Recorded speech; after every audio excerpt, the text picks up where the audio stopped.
para todos, es un placer tenerlos aquí un día más por el canal de Entendiendo la Fisiología y el día de hoy vamos a continuar donde lo dejamos para hablar sobre el fenómeno de fiebre, que es nuestra segunda clase ya de fisiopatología. La bibliografía utilizada en esta vez es distinta, es el libro escrito por Uribe Olivares y Raúl A. Fisiopatología, la ciencia del porqué y el cómo. Así que sin más dilación empecemos hablando de lo general a lo particular, viendo qué es la fiebre como tal. La fiebre viene siendo el fenómeno que se desencadena a nivel corporal, donde el valor de referencia térmico central del cuerpo se ve alterado y sube por encima de los 38 grados Celsius. Normalmente se mide la temperatura por vía oral o axilar. Estas son comparables, ya que estas suelen ser por rangos similares, pero es importante saber que, por ejemplo, la que se toma por vía rectal suele ser unos 0,57 grados Celsius más alta que el vía oral y axilar. Es importante conocer estos valores.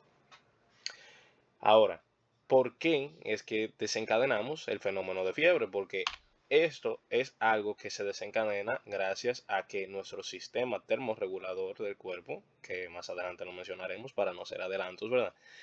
Nuestro sistema termorregulador es como que tengamos un termostato en nuestro cuerpo que dice en todo momento la temperatura que el cuerpo tiene que estar.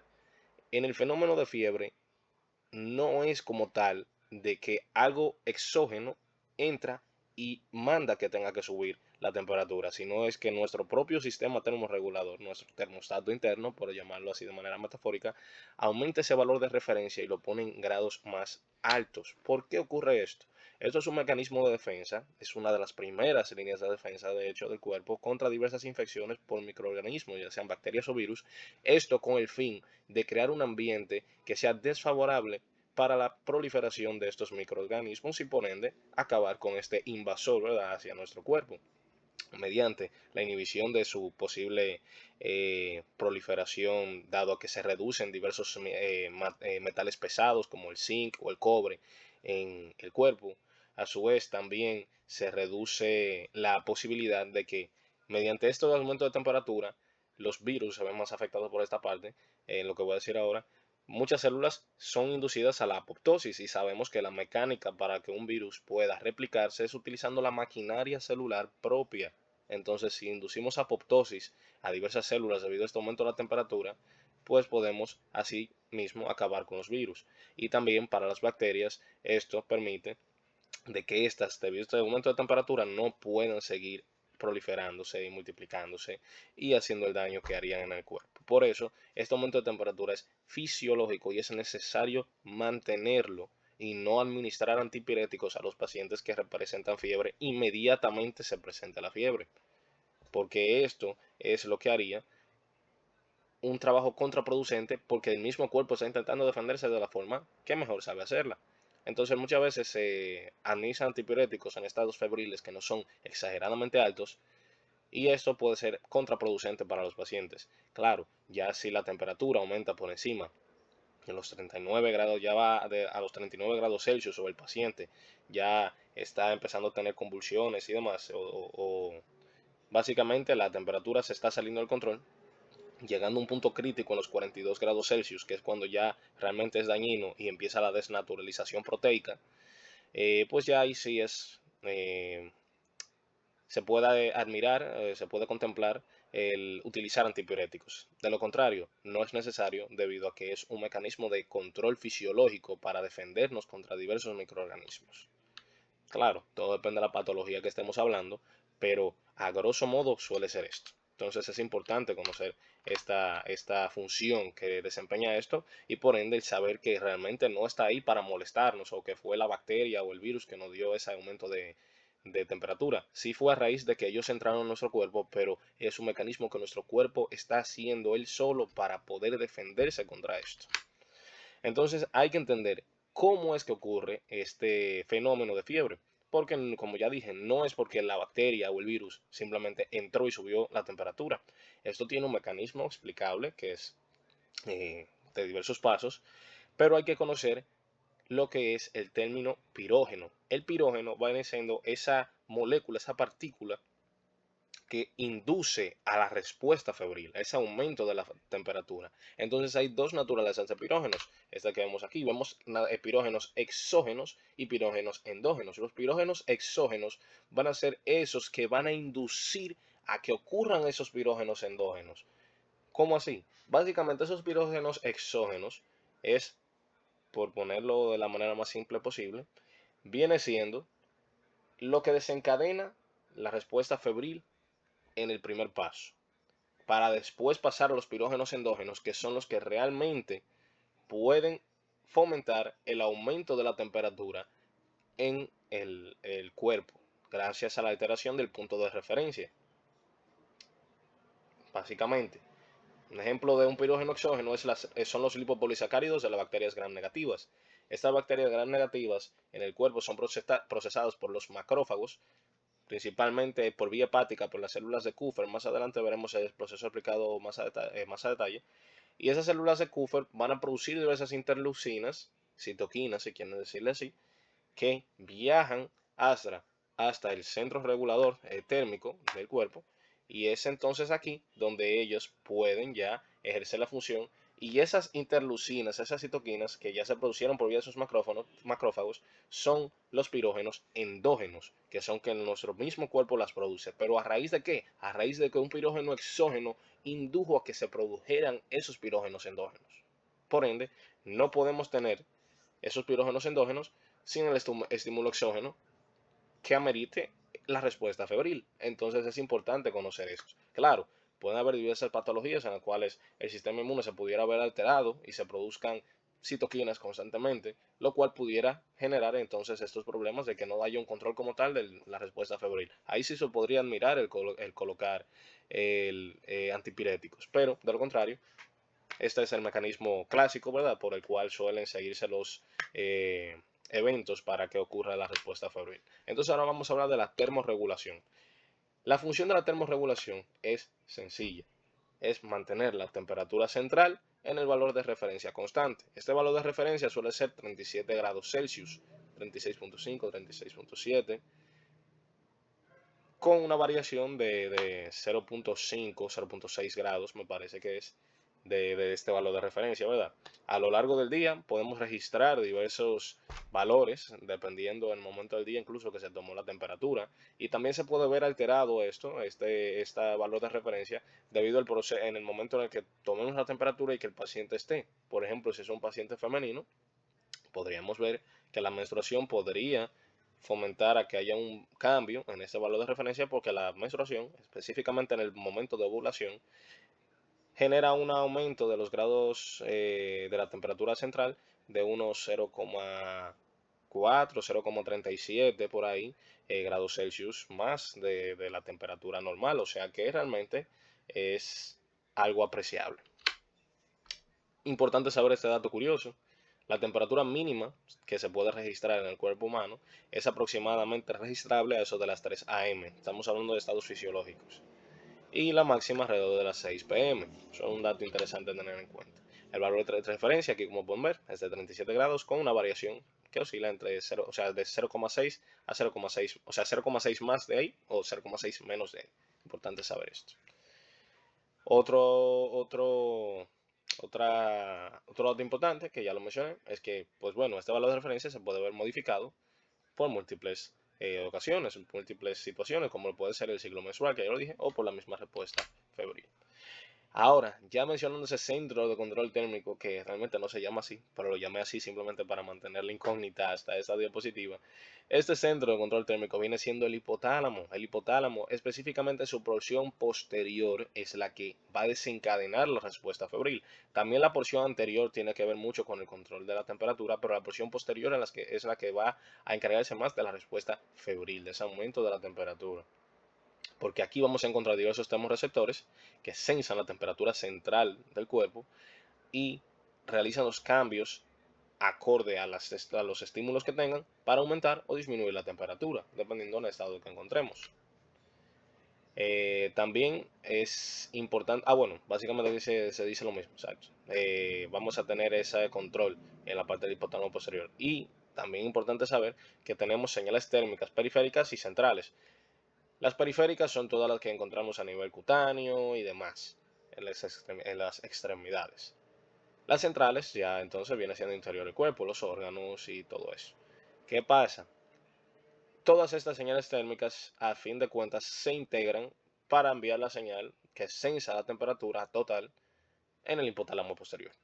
Entonces, de esta manera es que se puede determinar si se puede aumentar la temperatura o si se debe disminuir la temperatura mediante los mecanismos que el mismo cuerpo tiene para aumentar o disminuir la temperatura en el valor de referencia. Y ojo, no estamos hablando en el estado de fiebre, estamos hablando de la termorregulación normal del cuerpo.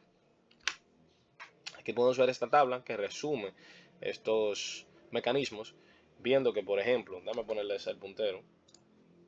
Por ejemplo, no, ese no es el puntero. Este es el puntero. Viendo que en la región posterior hipotalámica, entonces tenemos el aumento de la producción de calor. Esto principalmente, la región hipotalámica posterior es la que se encarga de aumentar el calor. Básicamente esa es la que encarga de la respuesta febril principalmente. Entonces, ¿cómo lo hace? Aumentando el tono muscular, mediante escalofríos, mediante aumento de ejercicio voluntario o la termogénesis no relacionada con el ejercicio. ¿Cómo lo hace? Conservando calor, aumentando lo que se conoce como la corriente térmica interna. La corriente térmica interna viene siendo todo ese flujo de calor que se genera en el interior del cuerpo para mantener ese calor en el cuerpo. Y la corriente térmica externa, que viene siendo lo que aquí vemos en el hipotálamo anterior, es el calor que perdemos. Es una pérdida de calor. Entonces, la corriente térmica interna se ve aumentada debido a ¿qué? Una vasoconstricción en la piel para dirigir más el calor así de esa circulación sanguínea más hacia una dirección más céntrica. Gracias a los cambios en la postura para reducir el área expuesta, encorvamiento de los hombros y también se fomenta el uso de ropa de abrigo con esta respuesta. En la región anterior, ¿qué ocurre? Pues bueno, se disminuye el tono muscular, disminución del ejercicio voluntario. En estos casos se puede ver que se disminuye la producción de calor. Y entonces, ¿cómo aumenta la pérdida de calor? Vasodilatación en la piel, sudoración y utilizando ropa ligera.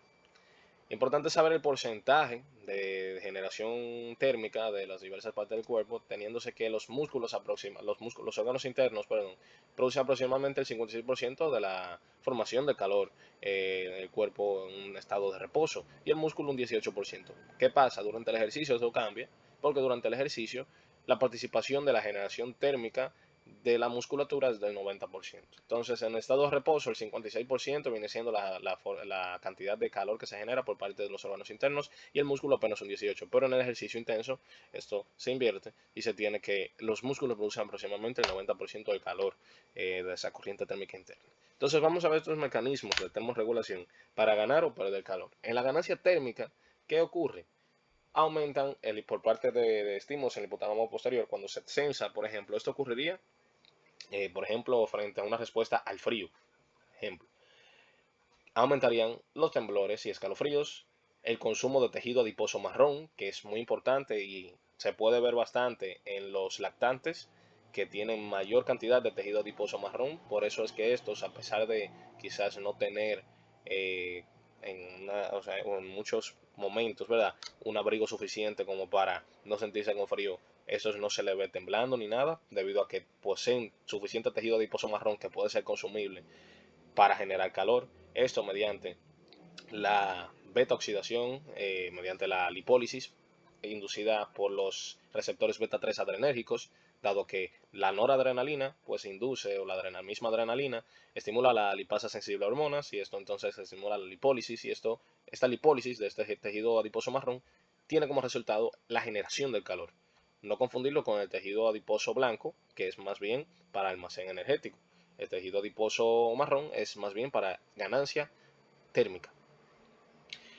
También esto mismo produce termogenina, esta estimulación de la lipólisis de tejido adiposo marrón, produce termogenina, que la termogenina es una enzima que actúa favoreciendo la corriente de iones hidrogeniones a la mitocondria, que sabemos que aquí es que ocurre el proceso de respiración celular, la fosforilación oxidativa, pero ¿qué pasa? Se favorece esta corriente de iones hidrogeniones a estas mitocondrias con el mero objetivo de obtener calor y no obtener como tal ATP. Claro, se va a obtener ATP, pero se aumenta esa corriente de iones hidrogeniones con el fin de aumentar la generación de calor por parte de esas mitocondrias, y esto ocurre a nivel global en el cuerpo.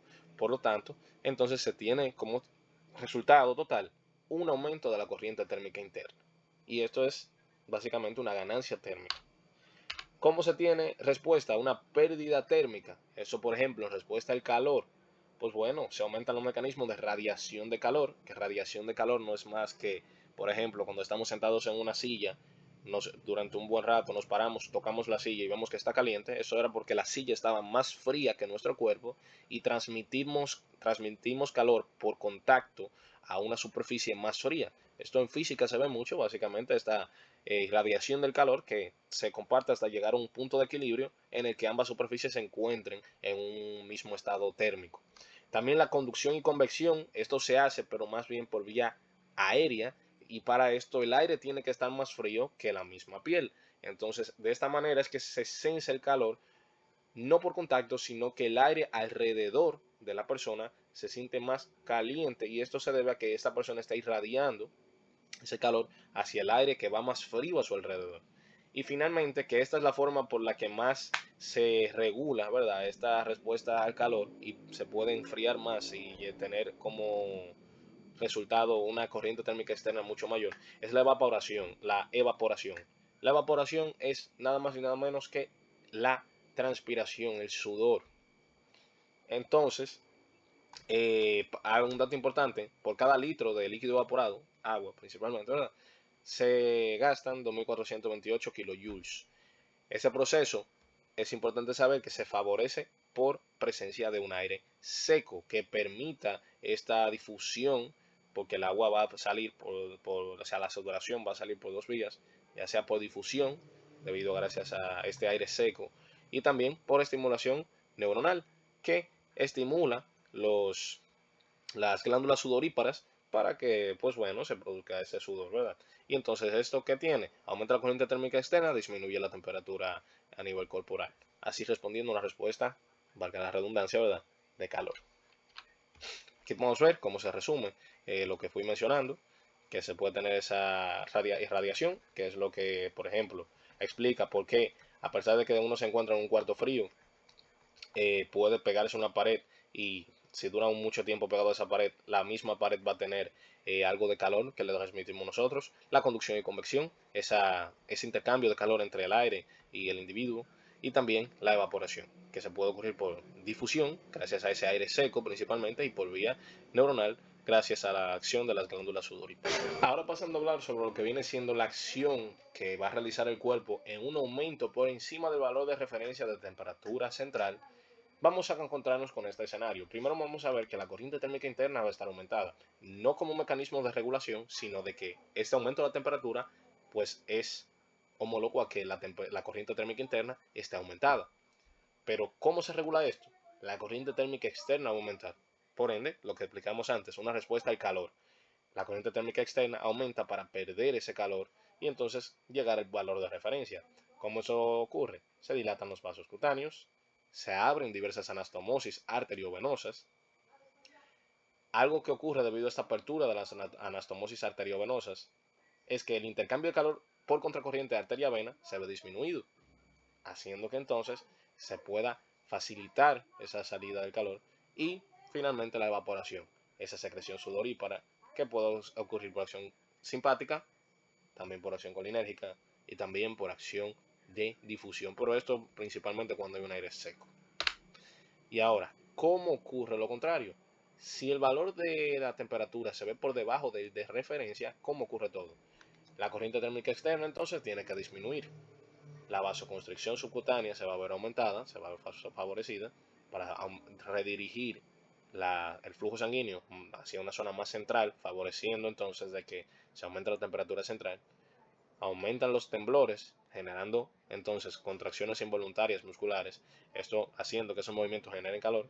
La sudoración se va a ver disminuida, y el metabolismo oxidativo del tejido adiposo marrón se va a ver también favorecido por acción noradrenérgica o adrenérgica, mediante catecolaminas, básicamente. Eso entonces tiene como resultado un aumento de la corriente térmica interna y por ende un aumento de la temperatura corporal.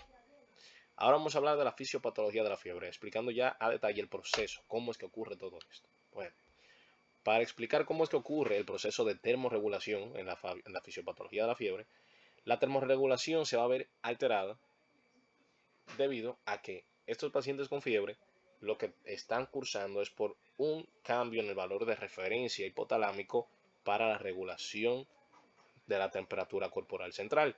Por ende, ahí es que explicaba en un inicio que esta respuesta de la fiebre no es el microorganismo el que fue directamente y dijo hay que subir la temperatura, sino que diversas señales celulares por medio de estas interleucinas que se mencionaron son las que hacen que la temperatura vaya a aumentar, porque ese valor de referencia se ajusta a que debe estar más alta la temperatura. Entonces al aumentarse y ajustarse a que debe estar un poco más alta, pues las acciones del hipotálamo van a hacer aumentar esa temperatura hasta el nuevo valor de referencia.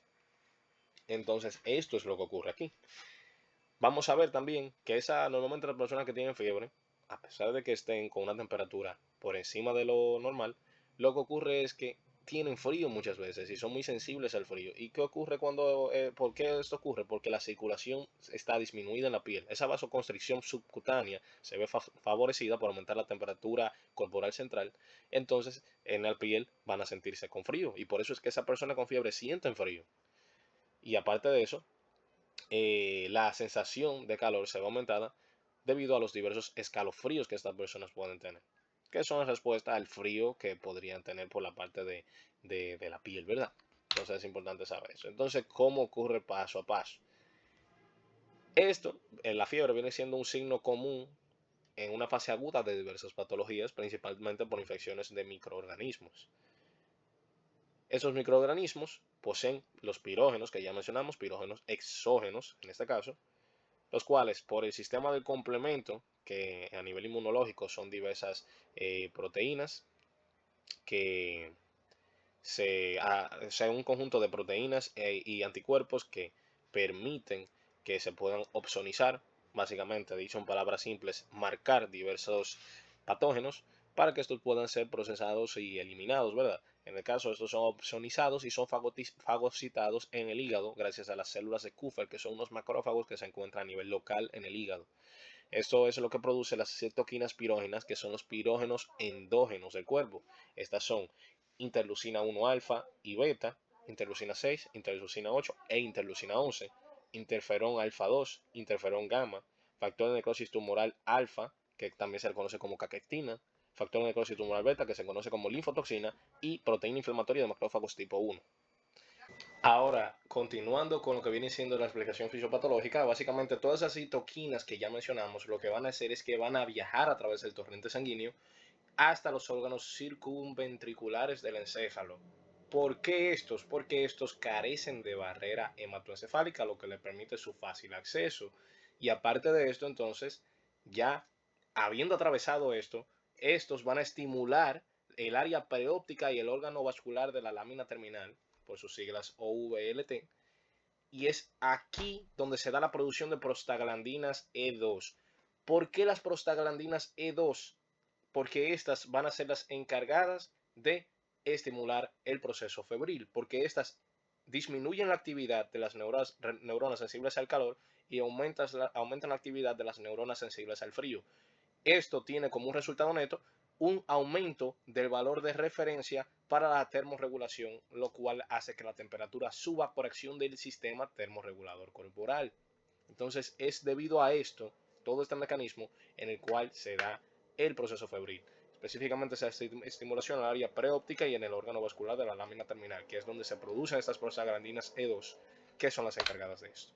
Hay una forma alternativa por la cual se puede mantener esta activación del proceso febril, que es gracias a que las células de Kupffer pues liberan diversas sustancias, ya lo mencionamos, entre esas todas las citoquinas que mencionamos, también la ciclooxigenasa 2 y la 5-lipoxigenasa, y entre otras sustancias, ¿verdad? Que son activas en cuanto a los procesos de regulación térmica.